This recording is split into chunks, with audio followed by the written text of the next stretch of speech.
লীগের। আরে আওয়ামী লীগ যারা করেছে ভালো মানুষ কয়জন ছিল? ওদের আবার কিসের ক্লিন ইমেজ? আমরা তারপরে বলছি, যারা সাধারণ ছিল, নিরীহ ছিল, যারা সরাসরি ছাত্র জনতার বুকে গুলি চালায়নি, তাদের উপর আমরা জুলুম করব না, তাদের সাথে আমরা অন্যায় করব না, আমরা তাদেরকে ছাড় দিব, তাদেরকে মাফ করব। কিন্তু কখন? গণহত্যার বিচার শেষ হওয়ার পরে।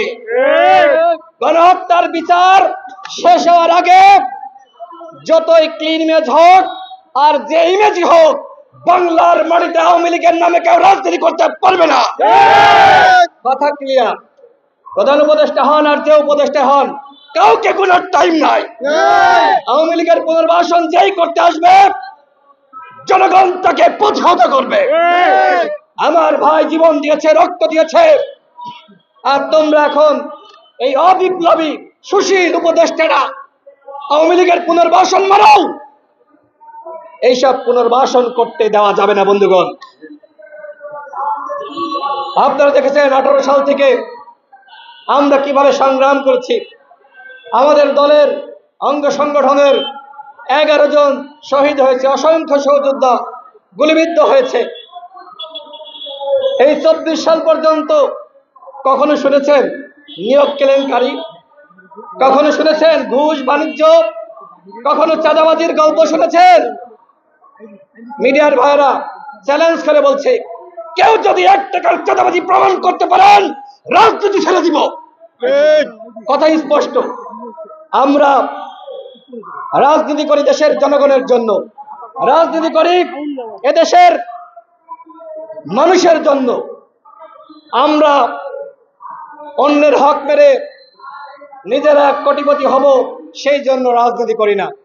অথচ এই যে জুলাই বিপ্লবে যারা সামনে থেকে নেতৃত্ব দিয়েছিল, আমাদের ওই ছাত্র বন্ধুরা, আমি সারা বাংলাদেশের সকল সাধারণ ছাত্রদেরকে বলছি না, সমন্বয়ক নামধারী কিছু যাদের নাম পত্রপত্রিকায় উঠে আসতেছে, ওয়াসা কেলেঙ্কারি, বিশ্ববিদ্যালয়ের প্রভিসি কেলেঙ্কারি, এরকম বহু কেলেঙ্কারি, টেন্ডারবাজি, চাঁদাবাজি, হোয়াট ইজ দিস?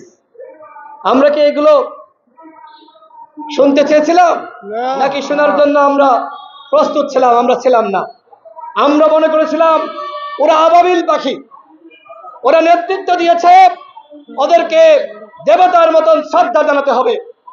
কিন্তু সেই জায়গাটা তারা ধরে রাখতে পারে নাই। দুঃখ হয়, আফসোস লাগে। আমি তাদেরকে বলবো, এখনো সময় আছে, এগুলো বন্ধ করেন, এগুলো বন্ধ করে জনগণের কল্যাণে কাজ করেন।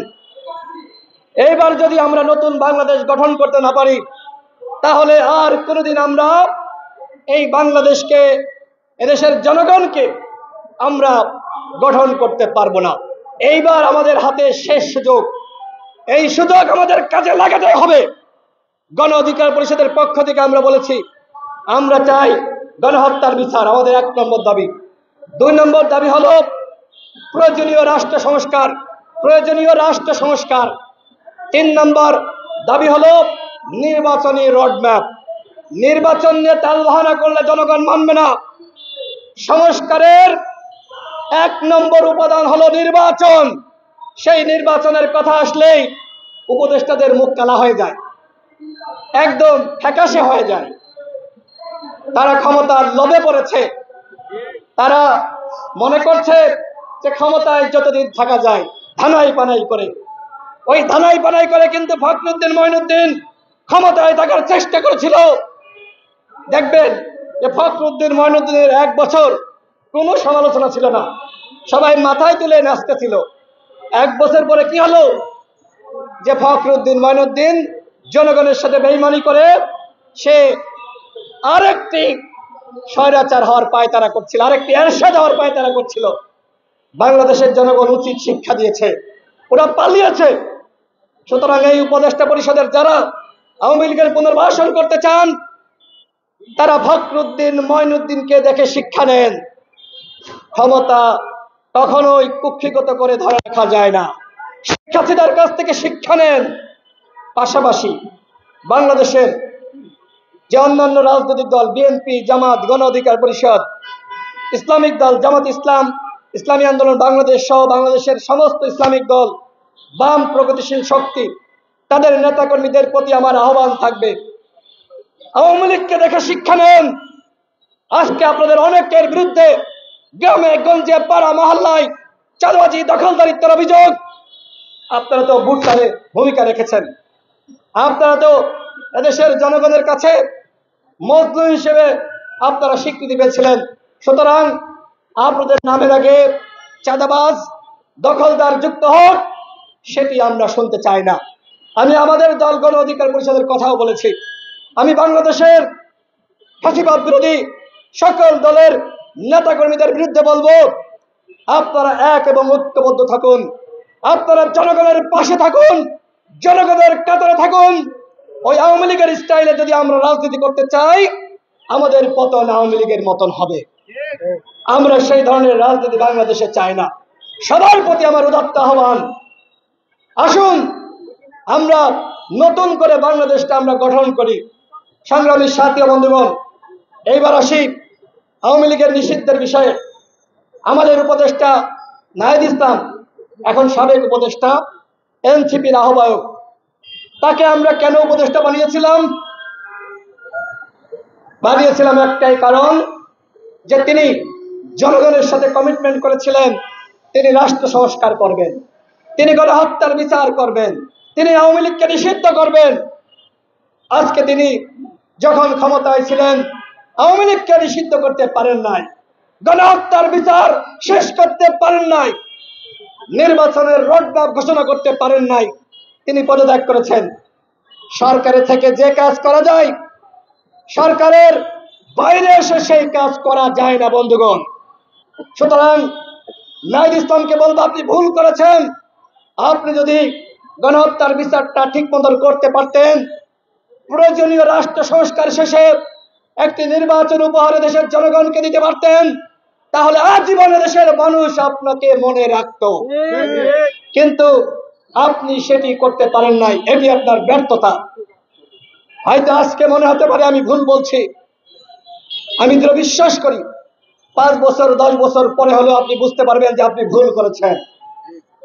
পাশাপাশি এই যে আমাদের ডক্টর মোহাম্মদ ইউনূস, তিনি আওয়ামী লীগকে পুনর্বাসনের যে স্বপ্ন দেখছেন, স্পষ্ট কথা, যদি তিনি তার বক্তব্য প্রত্যাহার না করেন, যদি সমস্ত রাজনৈতিক দলকে ডেকে জাতীয় সংলাপের মাধ্যমে আওয়ামী লীগকে নিষিদ্ধের প্রস্তাব উত্থাপন না করেন, তাহলে ধরে নিব যে তিনি আসলে আওয়ামী লীগের পথে হাঁটছেন। খুব সহজ, আওয়ামী লীগকে নিষিদ্ধ করা খুব সহজ। তিনি একটি জাতীয় সংলাপ ডাকবেন, সকল দল যাবে এবং সবার কাছ থেকে মতামত জানতে চাইবে যে তোমরা কি আওয়ামী লীগকে নিষিদ্ধ করতে চাও নাকি পুনর্বাসিত করতে চাও। আমি দৃঢ় বিশ্বাস করি, বাংলার মাটিতে কোন দলের সাহস নাই এই মুহূর্তে বলা যে আওয়ামী লীগ আগামী নির্বাচনে অংশ নিতে পারবে। কোন দল বলতে পারবে না যে আওয়ামী লীগকে নিষিদ্ধ করা যাবে না, বলতে পারবে? কিন্তু এই সরকারের উপদেষ্টারা সেই উদ্যোগ নিচ্ছে না।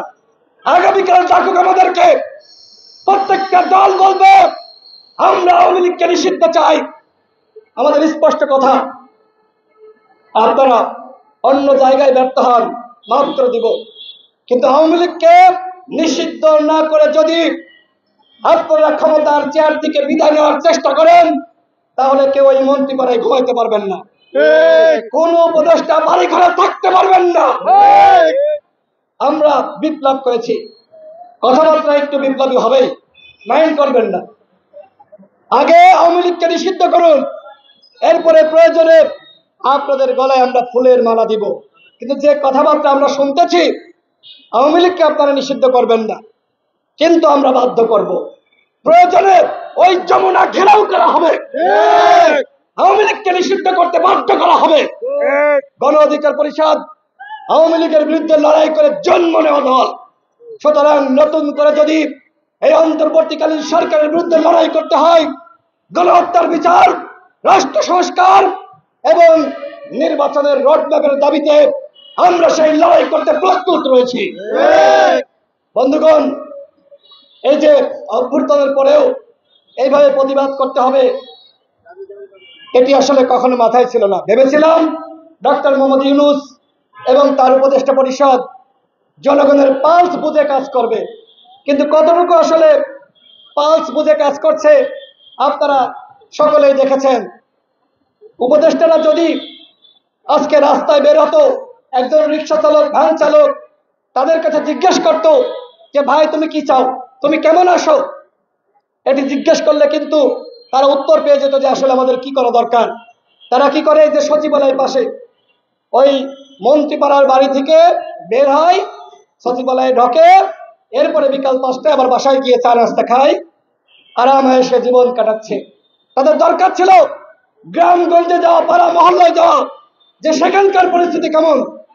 যদি আপনি জনবান্ধব সরকার হতেন তাহলে আপনি সেটি করতে পারতেন। আমরা